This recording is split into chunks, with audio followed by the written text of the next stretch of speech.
मैं अभिषेक शर्मा जी आपके पास आना चाहूंगा और विधानसभा सीट नरसिंहगढ़ की बात करूंगा, क्योंकि राजवर्धन सिंह को भारतीय जनता पार्टी ने 2018 में प्रत्याशी बनाया, वो जीते।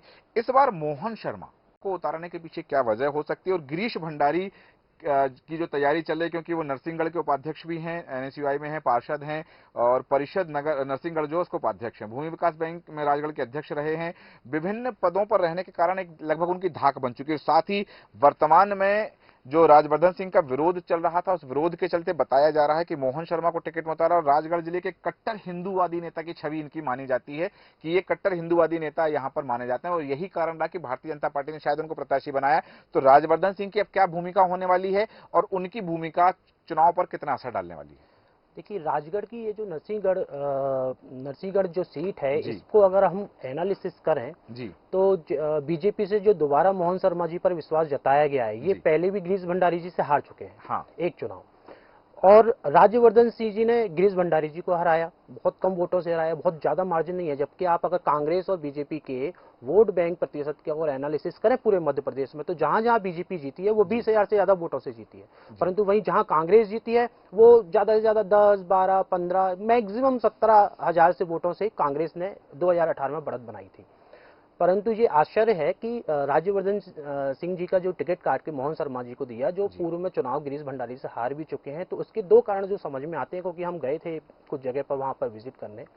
पहला, राज्यवर्धन सिंह का जैसे ही चुनाव जीते तो उसके बाद ग्रामीणों के अंदर जाना बहुत कम पैठ बनी, कार्यकर्ताओं में नाराजगी रही, कार्य न करना, प्रेजेंटेशन। देखिए, कोई भी अगर विधायक हो, अफसर हो, कोई भी हो, आप और हम भी क्यों ना हो, जब तक हमारा प्रेजेंटेशन और कार्य करने की शैली में परिवर्तन नहीं आएगा, वो जमाना गया कि हम अपने नाम से और हम भारतीय जनता पार्टी से हैं या हम बहुत बड़ी पार्टी से हैं या हम कांग्रेस में भी हैं, तो नाम से चुनाव अब नहीं। अब समझदार वोट बैंक जो है वो उस तरफ अब डाइवर्ट हो रहा है कि वो अब प्रत्याशी को देखता है कि वो कौन है।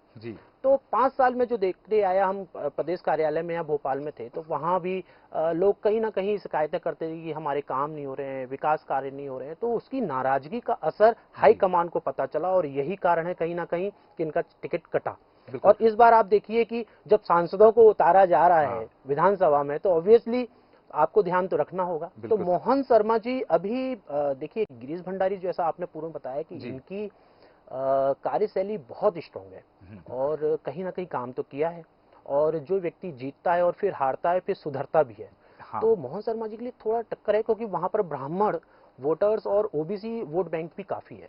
तो अब वो कैसे मैनेज होगा, ये देखने का विषय है। अभिषेक जी, एक बात है, जैसे मोहन शर्मा जी हैं यहाँ पर, आपने बताया कि ब्राह्मण वोटर्स यहाँ पर जो हैं, तो हेमंत शर्मा आम आदमी पार्टी के प्रत्याशी हैं। आपको लगता है कि ये ब्राह्मण वोटर्स कहीं बढ़ सकते हैं? देखिए, आम आदमी पार्टी का जो वोट बैंक है वो अभी उतना नहीं है नरसिंहगढ़ में। भले ही वो हम जो है सिंगरौली में हमारी एक आम आदमी पार्टी ने एक महापौर की सीट निकाल ली हो या कहीं ना कहीं है, पर मैं नहीं समझता कि अभी इतना आप जो पार्टी है वो इतना उस पर शेयर पर कुछ। हाँ, ब्राह्मण वोटर कुछ कट सकते हैं, एक पर्सनल हो सकता है वो। एक पर्सनल कि मैं अगर ब्राह्मण हूँ या मैं बनिया हूँ या मैं किसी अन्य जाति का हूँ, तो उतने कुछ वोट पर इफेक्ट डाल सकते हैं। पर वो अपर बहुत जो बड़े पैमाने पर जाए तो मैं नहीं समझता कि इतना इफेक्ट पड़ पाएगा, क्योंकि कांटे की टक्कर दोनों के बीच में। और आप नरसिंहगढ़ का अगर सीट का इतिहास भी देखें तो कांटे की जो टक्कर रही है वो कांग्रेस और बीजेपी के बीच में ही रही है। कांग्रेस और भारतीय जनता पार्टी के बीच सीधी आमने सामने की टक्कर इस सीट पर है और नरसिंहगढ़ विधानसभा सीट को लेकर के जो बातें सामने आ रही हैं कि यहां पर भले ही आम आदमी पार्टी ने हेमंत शर्मा को प्रत्याशी बनाया, तो जो निजी उनके पारिवारिक या निजी वोट हो सकते हैं वो जरूर इधर उधर हो सकते हैं, लेकिन यहाँ ब्राह्मण वोट जो है वो मोहन शर्मा।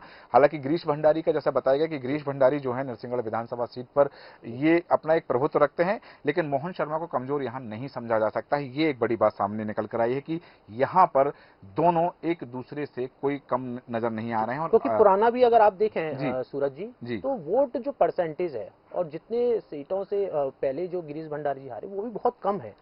तो बहुत ज्यादा लगता है। अब देखिए जनता का मूड क्या कहता है। बिल्कुल, हालांकि 2018 में राजवर्धन सिंह केवल 9,534 वोटों से यहाँ पे जीते थे। बिल्कुल।